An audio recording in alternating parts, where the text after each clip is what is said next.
Hello everyone, welcome to the end of round 2 of my solo playthrough of Firefight 2 Cavalry Charge from Price of Honor, an expansion of the game Conflict of Heroes.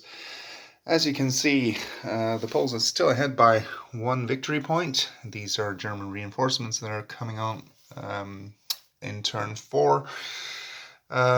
They've destroyed a number of German units, but they've also suffered some casualties themselves now. What happened on the board? These two Polish units joined the fight.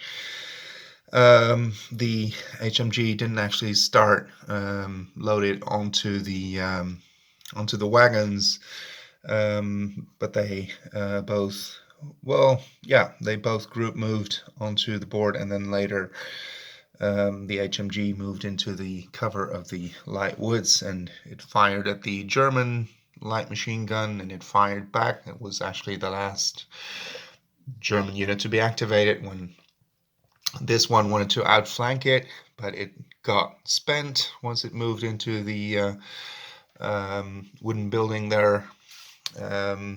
Same here, basically. These mounted units also trying to outflank this one. Most German units were already spent. They did have some cards that would allow them a free action, but of course it would be a waste to spend that free action simply on a pivoting action, and had they moved in, then of course they would have used it to be able to close combat the horses.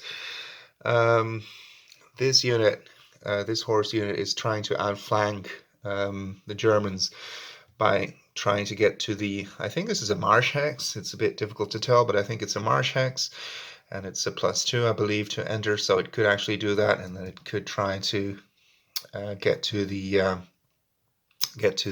German unit here, the light machine gun, also trying to outflank it, and perhaps also trying to attack it, well, from both sides, so it cannot attack both that way. Over here, this light machine gun unit killed a horse unit.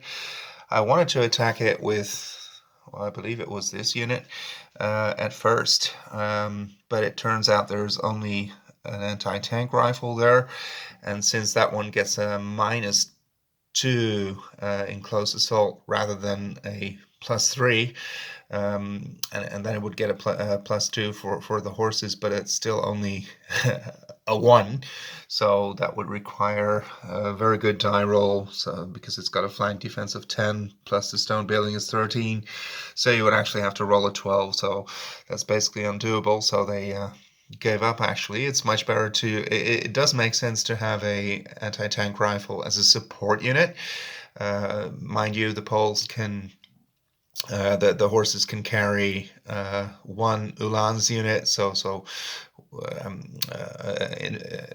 that's one of these regular rifle unit, but horse-mounted ones, which usually fought unmounted. And so it could carry both of those, and then in close assault, the since all the modifiers are based on the lead attacker, then such an AT rifle would add an additional +1. So then it actually makes sense, but not if it's the only unit there. So what it's trying to do now is there's been some reconnaissance, and the Poles have received some intelligence that an armored detachment is on its way, and we know for sure somehow that it's going to enter the board here. So it's going to try to probably move into, without the horses obviously, but the AT unit is probably going to set up over there, hoping to be able to hold up the arrival.